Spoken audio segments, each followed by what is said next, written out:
প্রিয় শিক্ষার্থীবৃন্দ, আসসালামু আলাইকুম। বর্তমান সার্বিক পরিস্থিতির কারণে আমরা সবাই যে যার বাসায় অবস্থান করছি, ফলে তোমরা তোমাদের পড়াশোনায় অনেকটা পিছিয়ে যাচ্ছ। তাই তোমাদের পড়াশোনায় এগিয়ে নিয়ে যাওয়ার জন্য ন্যাশনাল কলেজের অনলাইন ক্লাসে আজ আমি উপস্থিত হয়েছি প্রকৌশলী মোহাম্মদ সাকিবুল ইসলাম, প্রভাষক, ন্যাশনাল কলেজ, মধ্যবাড্ডা, ঢাকা। আজকের আলোচ্য বিষয় বুলিয়ান অ্যালজেব্রা, প্রথম পর্ব, তৃতীয় অধ্যায়, শ্রেণী একাদশ ও দ্বাদশ। প্রিয় শিক্ষার্থীরা, বুলিয়ান অ্যালজেব্রা এর উপর তোমাদেরকে আমি কয়েকটি ক্লাস নিব। এজন্য প্রথম ক্লাসটিকে প্রথম পর্ব হিসাবে আখ্যায়িত করেছি, যাতে তোমরা সবগুলো ক্লাস ধারাবাহিকভাবে দেখতে পারো বা পেতে পারো। তাহলে আজকের আলোচ্য বিষয় বুলিয়ান অ্যালজেব্রা। মূলত বুলিয়ান অ্যালজেব্রা কি? আমরা সাধারণ অ্যালজেব্রা এবং বুলিয়ান অ্যালজেব্রার মধ্যে অনেক কিছু পার্থক্য করতে পারবো আজকে বুলিয়ান অ্যালজেব্রা শেখার পরে। প্রথমে আমরা জেনে নেই বুলিয়ান অ্যালজেব্রা কি। যে বীজগণিতে শুধু বুলীয় যোগ এবং গুণের মাধ্যমে সমস্ত কাজ করা হয় তাকে বুলিয়ান অ্যালজেব্রা বলে। অর্থাৎ সাধারণ অ্যালজেব্রায় আমরা দেখি যোগ, বিয়োগ, গুণ, ভাগ বিভিন্নভাবে বিভিন্ন ধরনের গাণিতিক অপারেশন রয়েছে এবং এই গাণিতিক অপারেশনসমূহ বিভিন্নভাবে সম্পন্ন করা হয়। প্রিয় শিক্ষার্থীরা, কিন্তু বুলিয়ান অ্যালজেব্রায় ব্যতিক্রমী হচ্ছে শুধুমাত্র যোগ এবং গুণের মাধ্যমে সকল গাণিতিক কাজ করা যায়। জর্জ বুল নামক একজন ব্রিটিশ গণিতবিদ, তিনি এই বুলিয়ান অ্যালজেব্রা আবিষ্কার করেন। তার নাম অনুসারে এই অ্যালজেব্রার নামকরণ করা হয় বুলিয়ান অ্যালজেব্রা। আমরা একটু বুলিয়ান অ্যালজেব্রার আবিষ্কারককে দেখে নেই। ইনি হচ্ছেন জর্জ বুল। জর্জ বুল 1847 সালে তার প্রকাশিত প্রথম গ্রন্থ the mathematics analysis of logic এ সর্বপ্রথম বুলীয় বীজগণিত নিয়ে আলোচনা করেন। পরবর্তীতে 1854 সালে গণিত ও যুক্তির মধ্যে সম্পর্ক নিয়ে তার an investigation of the law of thought গ্রন্থে বুলীয় বীজগণিত নিয়ে বিস্তারিত আলোচনা করেন। কিন্তু জর্জ বুল যখন বেঁচে ছিলেন, তার এই বুলিয়ান বীজগণিত তেমন পরিচিতি লাভ করেনি। তার মৃত্যুর প্রায় 70 বছর পর বুলিয়ান অ্যালজেব্রা সকলের কাছে পরিচিত হয়। বুলিয়ান অ্যালজেব্রায় শুধুমাত্র দুটি মান 0 এবং 1 ব্যবহার করে মূলত সকল কাজ করা যায়। বর্তমানে আমরা যে ডিজিটাল ইলেকট্রনিক্স দেখতেছি, এই ডিজিটাল ইলেকট্রনিক্সে মূলত বুলিয়ান অ্যালজেব্রা ব্যবহার করা হয়। বুলিয়ান অ্যালজেব্রার সাথে পরিচিত কিছু বিষয় নিয়ে আমরা আজকে আলোচনা করব। প্রথমে জেনে নেই বুলিয়ান চলক বা বুলিয়ান ভেরিয়েবল। অর্থাৎ বুলিয়ান ভেরিয়েবল হচ্ছে বুলিয়ান অ্যালজেব্রায় যার মান সময়ের সাথে পরিবর্তন হয় তাকে বুলিয়ান চলক বলে। প্রিয় শিক্ষার্থীরা, এখানে তোমরা দেখতেছ x সমান সমান a প্লাস বি। এখানে এ ও বি হচ্ছে বুলিয়ান চলক, অর্থাৎ এ ও বি এর মান পরিবর্তনশীল, কোনো নির্দিষ্ট নয়। বুলিয়ান অ্যালজেব্রায় এই সকল রাশিগুলোর মান পরিবর্তনশীল, অর্থাৎ এক এক সময় এক এক রকম মান হয়, তাকে বুলিয়ান ভেরিয়েবল বা বুলিয়ান চলক বলে। বুলিয়ান ধ্রুবক বা বুলিয়ান কনস্ট্যান্ট। বুলিয়ান অ্যালজেব্রায় যার মান সময়ের সাথে অপরিবর্তিত থাকে তাকে বুলিয়ান ধ্রুবক বলে। যেমন x সমান 1 প্লাস 0, এখানে 1 এবং 0 হচ্ছে বুলিয়ান ধ্রুবক, অর্থাৎ 1 এর মান সবসময়ই 1 থাকবে, 0-র মানও সবসময় 0, অর্থাৎ এটা পরিবর্তন হয় না। মূলত আমরা যদি বলি একজনের বয়স 5 বছর, তাহলে দেখা যায় হ্যাঁ তার বয়স 5 বছর, এখানে পরিবর্তন নয়। কিন্তু যদি আমরা বলি যে একজনের বয়স বা পুত্রের বয়স মনে করে ধরি x বছর, এই x মানে হচ্ছে পরিবর্তনশীল, x এর নির্দিষ্ট একটা মান হতে পারে, অর্থাৎ এইভাবে যার মানটা পরিবর্তনশীল সেটাই হচ্ছে চলক, আর যার মানটা পরিবর্তন নয়, পরিবর্তন হয় না, নির্দিষ্ট থাকবে, তাকে বলা হয় কনস্ট্যান্ট বা ধ্রুবক। ঠিক বুলিয়ান অ্যালজেব্রার ক্ষেত্রেও তাই। প্রিয় শিক্ষার্থীরা, সাধারণ অ্যালজেব্রা এবং বুলিয়ান অ্যালজেব্রার মধ্যে বেশ কিছু পার্থক্য রয়েছে, অর্থাৎ বুলিয়ান অ্যালজেব্রা মূলত যুক্তির উপর নির্ভর করে কাজ করে। সাধারণ অ্যালজেব্রায় যে কোনো চলকের মান যে কোনো কিছু হতে পারে, 10, 5, 2, 4, 6 বিভিন্ন কিছু হতে পারে, কিন্তু বুলিয়ান চলকের মান শুধুমাত্র 0 বা 1, অর্থাৎ এর বাইরে কোনো মান হয় না। তাহলে বুলিয়ান চলক সম্পর্কে আমরা জানলাম। তোমরা এখানে 1 মার্কের জন্য বা জ্ঞানমূলক প্রশ্নের জন্য প্রশ্ন আসতে পারে বুলিয়ান চলক কি, বুলিয়ান ধ্রুবক কি, তখন তোমরা এই সংজ্ঞাটা লিখবে। এরপর আমরা দেখব বুলিয়ান স্বতঃসিদ্ধ, অর্থাৎ বুলিয়ান স্বতঃসিদ্ধ বা পোস্টুলেটস হচ্ছে বুলিয়ান অ্যালজেব্রায় যোগ ও গুণের মাধ্যমে সকল গাণিতিক কাজ সম্পন্ন করা হয়, ইতিপূর্বে আমরা জেনেছি। আর এই যোগ ও গুণের কাজে বুলিয়ান অ্যালজেব্রার কতগুলো নির্দিষ্ট নিয়ম মেনে চলে। এই নিয়মগুলোকে বুলিয়ান স্বতঃসিদ্ধ বলে, অর্থাৎ বুলিয়ান অ্যালজেব্রায় যোগ গুণ করার জন্য যে নিয়ম ব্যবহার করা হয় এই নিয়মগুলোই হচ্ছে বুলিয়ান স্বতঃসিদ্ধ। এখানে জ্ঞানমূলক প্রশ্ন তোমাদের আসতে পারে বুলিয়ান স্বতঃসিদ্ধ কি, তখন সহজেই তোমরা লিখবা বুলিয়ান অ্যালজেব্রার যোগ গুণ করার ক্ষেত্রে যে সকল নিয়ম আমরা মেনে চলি সেটাই হচ্ছে বুলিয়ান স্বতঃসিদ্ধ। বুলিয়ান অ্যালজেব্রায় বুলিয়ান স্বতঃসিদ্ধ নিম্নরূপ, অর্থাৎ আমরা যখন বুলিয়ান অ্যালজেব্রার কাজ করব বা বুলিয়ান অ্যালজেব্রা ব্যবহার করব তখন এই যেই নিয়মগুলো সবসময় মেনে চলে এই নিয়মগুলো আমরা একটু এক নজরে দেখে নেই। প্রথমে হচ্ছে যোগের নিয়ম, অর্থাৎ যোগ করার সময় কিছু নিয়ম মেনে চলে। যোগের ক্ষেত্রে নিয়মগুলো হচ্ছে 0 প্লাস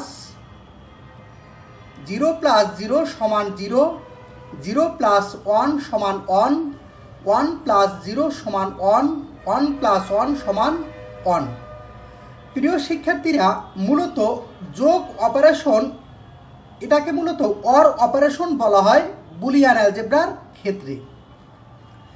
তোমরা মনে রাখবে, সাধারণত তোমরা ছোটবেলা যা শিখে আসছো ঠিক তাই, শুধু একটা জায়গায় তোমরা একটু মনে রাখবে যে 1 প্লাস 1 সমান 1 হয়।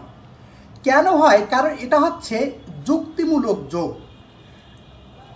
আমি তোমাদেরকে যখন লজিক গেটের ক্লাস নিয়েছি ঠিক অর গেটের যেই অপারেশন ছিল এটাই হচ্ছে সেই অপারেশন। তোমরা সেখানে দেখেছো 1 প্লাস 1 কীভাবে 1 হয়, এর ব্যাখ্যা আমি ওখানে দিয়েছি, যেহেতু আজকে ওই ব্যাখ্যা দিচ্ছি না।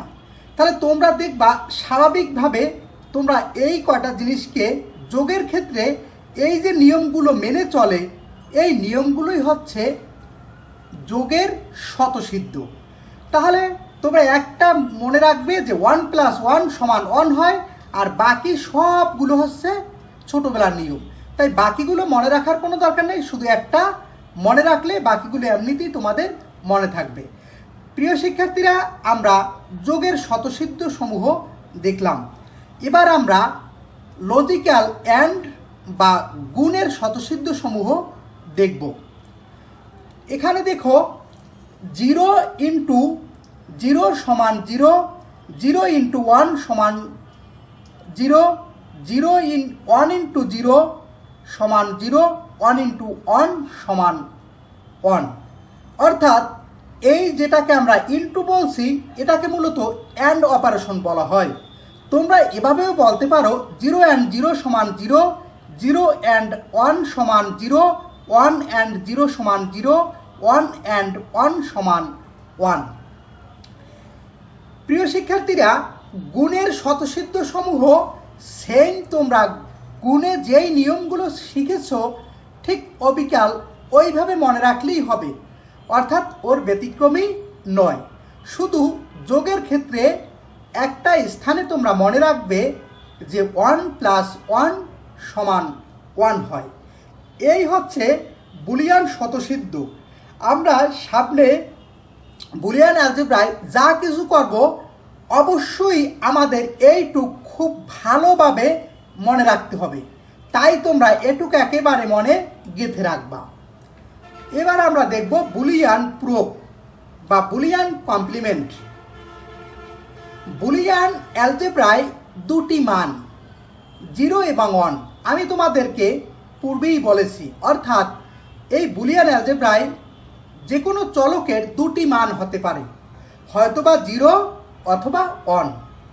তাহলে দেখো এই 0 এবং 1 এর একটিকে অপরটির পূরক বলা হয়, অর্থাৎ 1 এর পরিপূরক হচ্ছে 0 এবং 0 এর পরিপূরক হচ্ছে 1।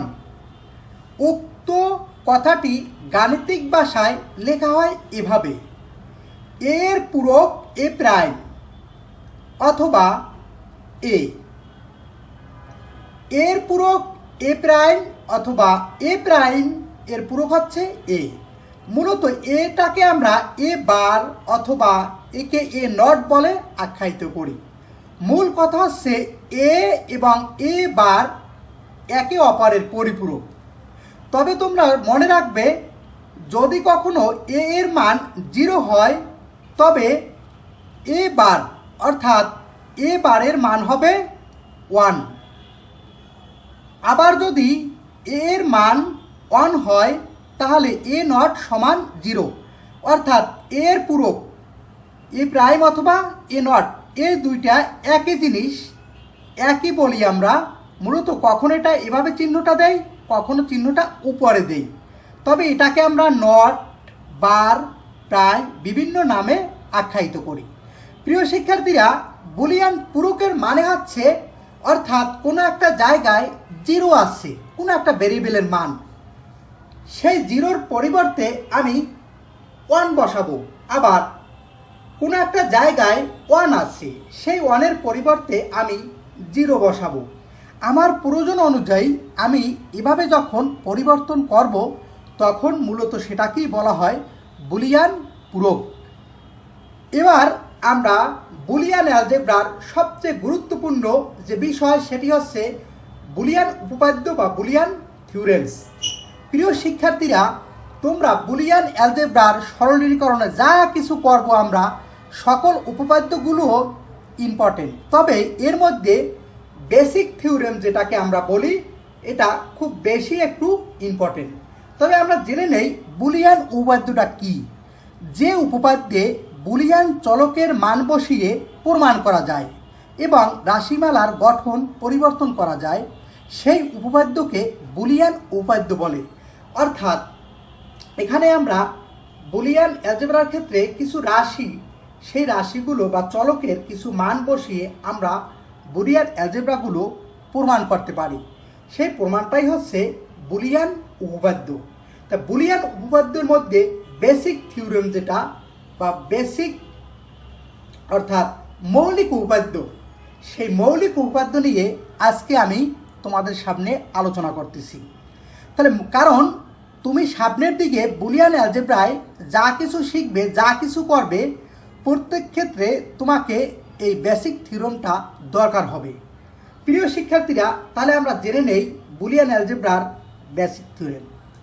এখানে দেখা যায় 1 নম্বর হচ্ছে a প্লাস a সমান a, a প্লাস 0 সমান a 2 নম্বর উপপাদ্য। 3 নম্বর উপপাদ্য a প্লাস 1 সমান 1।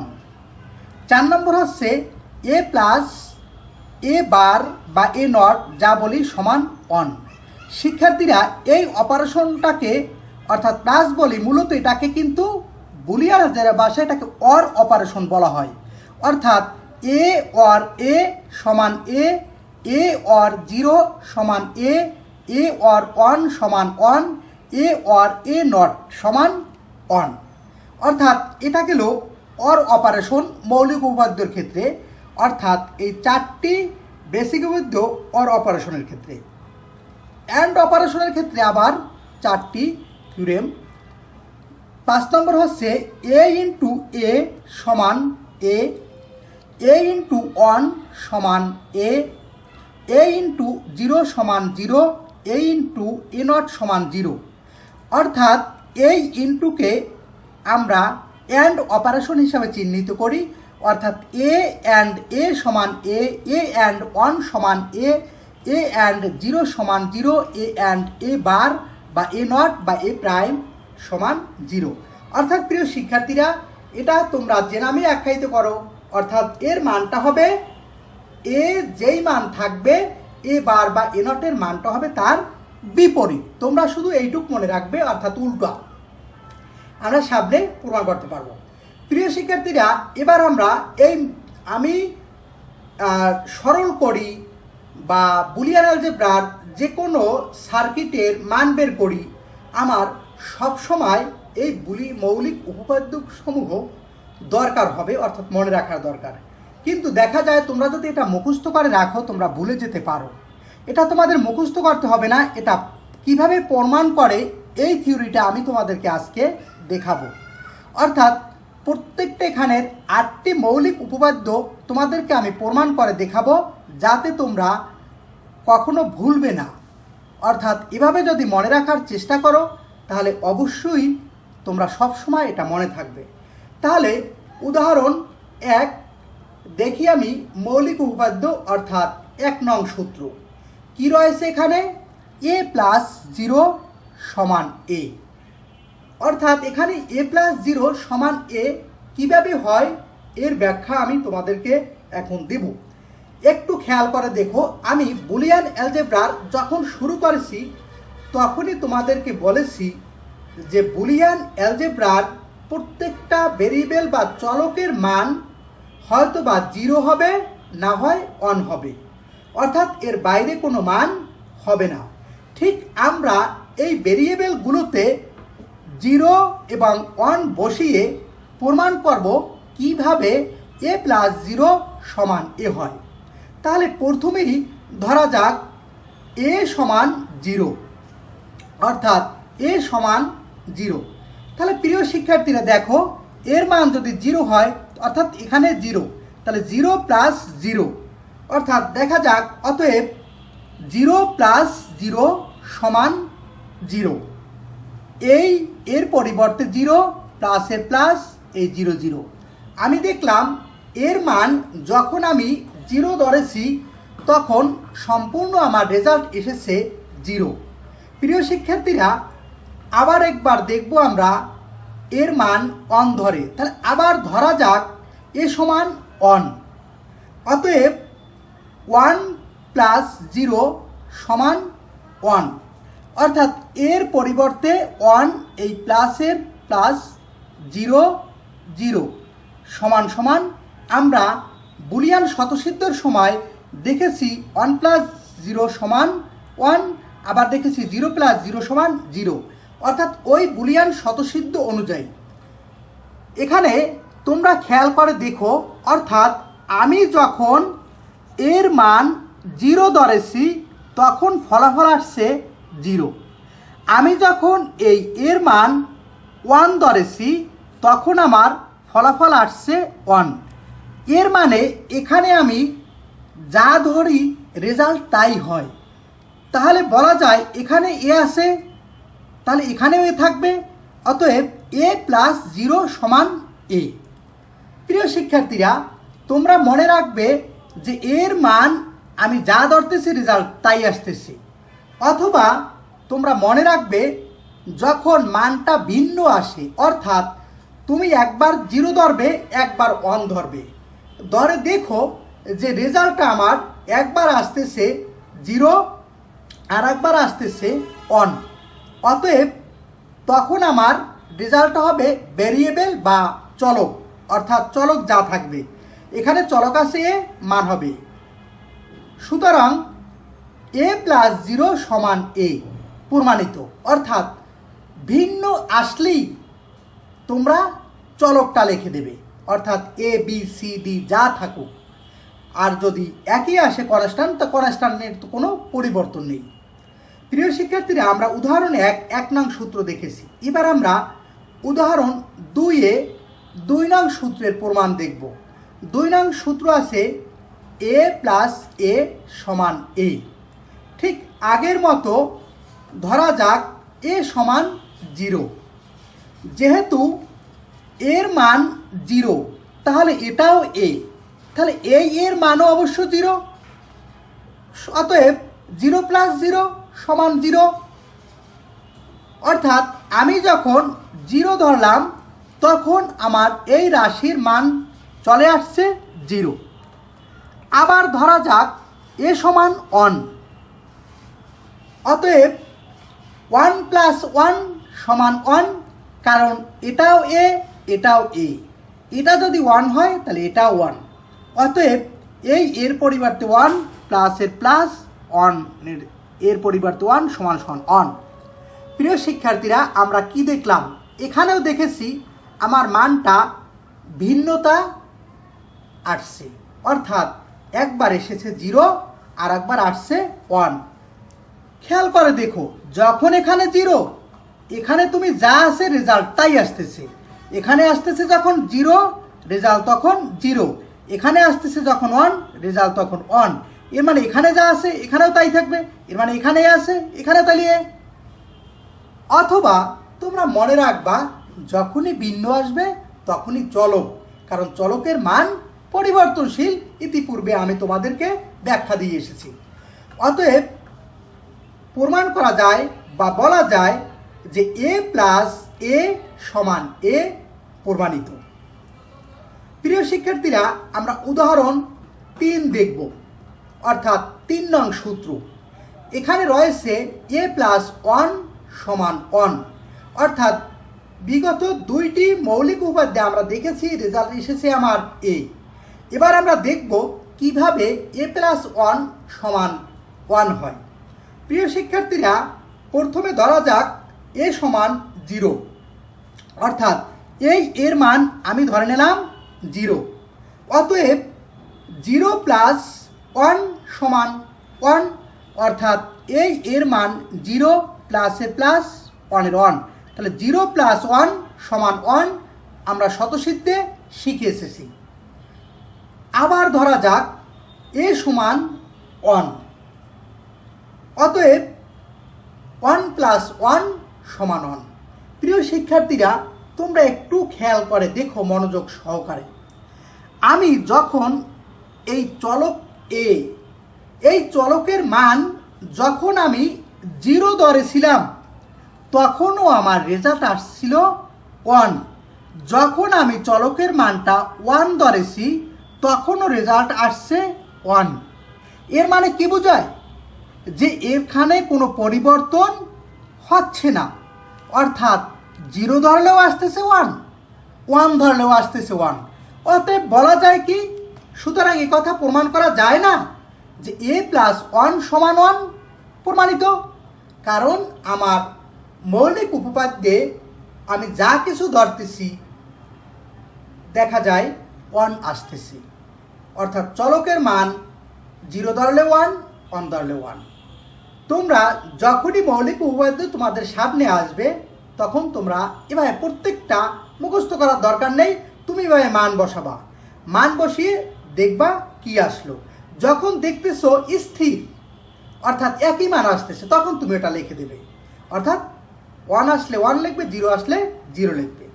প্রিয় শিক্ষার্থীরা, আমরা মৌলিক উপপাদ্যর 4 নং উপপাদ্য দেখব। এখানে রয়েছে এ প্লাস এ নট সমান 1, অর্থাৎ 4 নং সূত্র আমরা দেখেছি। আমরা এবার প্রমাণ করব। ধরা যাক এ সমান 0, সুতরাং এ নট সমান 1, অর্থাৎ এটা কীভাবে আসলো এ নট 1। তোমাদেরকে আমি শুরুতেই শিখিয়েছি যে এর মান যা হবে এ নটের মান তার বিপরীত বা উল্টো হবে, বরং আমি ধরেছি এর মান 0, অতএব এ বারের মান হবে 1। অতএব আমার রেজাল্ট কি দাঁড়ায়? সুতরাং বলা যায় যে 0 + 1 = 1, অর্থাৎ এই এ এর পরিবর্তে ধরেছি 0, অর্থাৎ এই যে 0 ধরেছি, আর এই যে এ নট এর ধরেছিলাম 1, এই ধরেছি 1, তাহলে 0 + 1 = 1। প্রিয় শিক্ষার্থীরা, তাহলে আমার রেজাল্ট আসলো কি এখানে 1। আবার ধরা যাক এ সমান, একটু চেঞ্জ করে ধরলাম এ সমান 1, সুতরাং এ নটের মান 0, মানে ঠিক এইটার উল্টোটা। এখানে 0 ধরেছিলাম, এখানে এই জন্য 1 আসছে, আর এখানে আমি ধরেছি এবার 1, সুতরাং এটার মান উল্টো হবে 0। তাহলে এ সমান 1, সুতরাং এ নট সমান 0। অতএব 1 + 0 = 1, অর্থাৎ এই এর পরিবর্তে 1, এবার 0, তাহলে 1 + 0 = 1। প্রিয় শিক্ষার্থীরা, তোমরা খেয়াল করে দেখো, আমি যখন 0 ধরেছি তখনও আমার রেজাল্ট আসছে 1, আবার আমি যখন 1 ধরেছি তখনও আমার রেজাল্ট আসছে 1। এর মানে কি দেখতেছো? কনস্ট্যান্ট, অর্থাৎ পরিবর্তনশীল নয়। আমি যা কিছু ধরতেছি আমার রেজাল্ট 1 আসতেছে, সুতরাং a + a নট = 1 প্রমাণিত। প্রিয় শিক্ষার্থীরা, আমরা অর অপারেশনের 4টি উপপাদ্য দেখলাম। এবার আমরা অ্যান্ড অপারেশনের 4টি উপপাদ্য দেখব। তাহলে উদাহরণ 5, a and a = a, অর্থাৎ a × a = a, 5 নং সূত্র। ধরা যাক a সমান 0, যেহেতু এটাও a এবং এটাও a, অতএব এর মান যদি 0 হয় তাহলে এর মানও 0, অতএব কি বলা যায় যে 0 × 0 = 0। প্রিয় শিক্ষার্থীরা, আমরা দেখলাম যে 0 × 0 = 0, কারণ আমি যখন এর মান 0 ধরেছি। এবার আমি এর মান ধরব 1। আবার ধরা যাক এ সমান 1, যেহেতু দুইটাই এ, তাহলে 1 × 1 = 1। তোমরা খেয়াল করে দেখো, একবার এসেছে 0 আর একবার এসেছে 1, অর্থাৎ স্থির নয় চলক। অর্থাৎ আমি এখানে যা ধরি আমার রেজাল্ট তাই হয়। যখন আমি এর মান ধরেছি 0, রেজাল্ট 0, যখন আমি এর মান ধরেছি 1, তখন রেজাল্ট 1। এর মানে এখানে যা থাকবে এখানেও তাই থাকবে, তাহলে এখানে এ আছে, এখানে এ, অর্থাৎ যখন পরিবর্তনশীল একবার 0 একবার 1, তখন আমার রেজাল্ট চলক। সুতরাং a × a = a প্রমাণিত। প্রিয় শিক্ষার্থীরা, উদাহরণ 6 আমরা 6 নং সূত্র প্রমাণ করব। a × 1 = a। আমরা কিন্তু অর অপারেশনের ক্ষেত্রে দেখেছিলাম a × 1 = 1 হয়, কিন্তু অ্যান্ড অপারেশনের সময় দেখতেছি a × 1 = a। কীভাবে হয় আমরা দেখি। ধরা যাক a সমান 0, তাহলে এর মান যদি 0 হয় তাহলে সুতরাং 0 × 1 রেজাল্ট কী আসে বলো? 0 × 1 = 0, কারণ বুলিয়ান শতসিদ্ধে আমি এই শতসিদ্ধে এই গুণ শিখে এসেছি। 0 × 1 0। আবার ধরা যাক a সমান 1, অতএব এ ইন্টু ওয়ান সমান ওয়ান।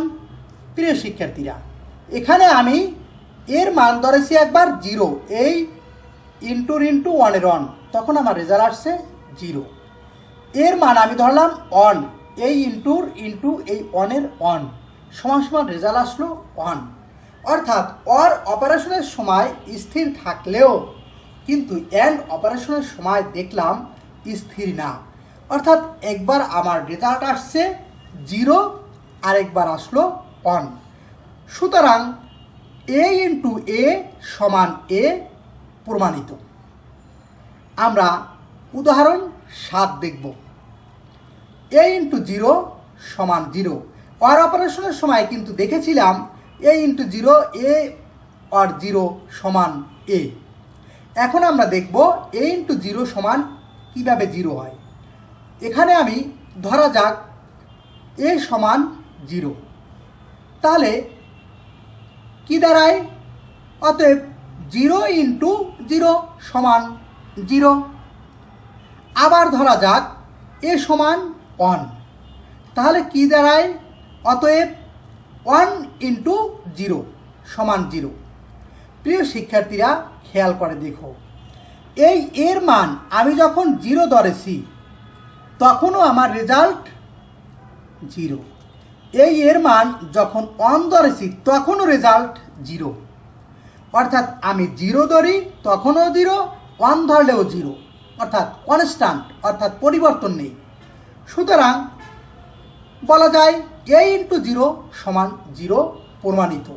যেহেতু আমার পরিবর্তন হচ্ছে না, ভেরিয়েবল বা চলক এ রাশির মান আমি যদি জিরো ধরি তাইলেও জিরো হয়, আর ওয়ান ধরলেও জিরো হয়। অতএব এ ইন্টু জিরো সমান জিরো। প্রিয় শিক্ষার্থীরা, আমরা উদাহরণ 7 দেখেছি, এবার 8 দেখব। এখানে রয়েছে এ ইন্টু এ নট সমান জিরো। লজিক্যাল অর অপারেশনের সময় আমরা দেখেছি এ অর এ বার সমান অন, কিন্তু এখানে রয়েছে এ অ্যান্ড এ বার সমান জিরো। কীভাবে হয় একটু প্রমাণ করে নেই। ধরা যাক এ সমান জিরো, সুতরাং এবার সমান অন। তোমাদেরকে যে আগেই বলেছি এর মান যা হবে এ বারের মান তার উল্টো বা বিপরীত হবে। তাহলে এখানে এই এর মান ধরেছি আমি জিরো, তাহলে এই এ নটের মানটা হবে ওয়ান। সুতরাং জিরো ইন্টু ওয়ান সমান জিরো। প্রিয় শিক্ষার্থীরা, আমি এর মান জিরো ধরে দেখলাম, আমার রেজাল্ট আসলো জিরো। এবার আবার ধরা যাক এ সমান অন, সুতরাং এবার সমান জিরো। অতএব ওয়ান ইন্টু জিরো সমান জিরো। তোমরা খেয়াল করে দেখো, এর মান যখন আমি জিরো ধরেছি তখন রেজাল্ট আসছে জিরো, কিন্তু এই এর মান যখন আমি ওয়ান ধরেছি তখনও আমার রেজাল্ট আসলো জিরো। অর্থাৎ এর মান আমি যাই ধরি না কেন রেজাল্ট জিরো, অর্থাৎ স্থির। অতএব বলা যায় যে এ ইন্টু এ সমান এ ইন্টু এ নট সমান জিরো প্রমাণিত। প্রিয় শিক্ষার্থীরা, তোমরা মৌলিক উপপাদ্যের এই 8টা নিয়ম অবশ্যই একটু আস্তে আস্তে করে হলেও আয়ত্ত করবে। অর্থাৎ তুমি যদি 2-3 বার ট্রাই করো তাহলে তোমার হয়ে যাবে। তুমি যদি মুখস্থ করতে চাও তাহলে তুমি ভুলে যাবে। তুমি যদি এভাবে মনে রাখো এবং এভাবে একটির মান জিরো একবার ওয়ান বসিয়ে দেখবে তুমি রেজাল্ট পেয়ে গেছো। সবসময় মনে রাখবে, তুমি যখন একবার আসবে জিরো আর একবার আসতেছে ওয়ান, তখন তুমি চলকটাকে রেজাল্ট হিসেবে বসিয়ে দিবে। আর তুমি যদি দেখো যে 2বারই আসতেছে জিরো, তার রেজাল্ট জিরো, আবার 2বারই আসতেছে ওয়ান, তখন রেজাল্ট ওয়ান। তাহলে প্রিয় শিক্ষার্থীরা, আজকে এ পর্যন্তই। তোমাদের সকলকে ধন্যবাদ। আমি পরবর্তী ক্লাসে অর্থাৎ বুলিয়ান অ্যালজেব্রার 2য় ক্লাসে আসব। তোমরা অবশ্যই ক্লাসটি আয়ত্ত করবে, ভালো থাকবে। আমাদের সকল শিক্ষকদের জন্য, অধ্যক্ষ মহোদয়ের জন্য তোমরা সকলে দোয়া করবে। আসসালামু আলাইকুম। সকলে ভালো থাকো। আল্লাহ হাফেজ।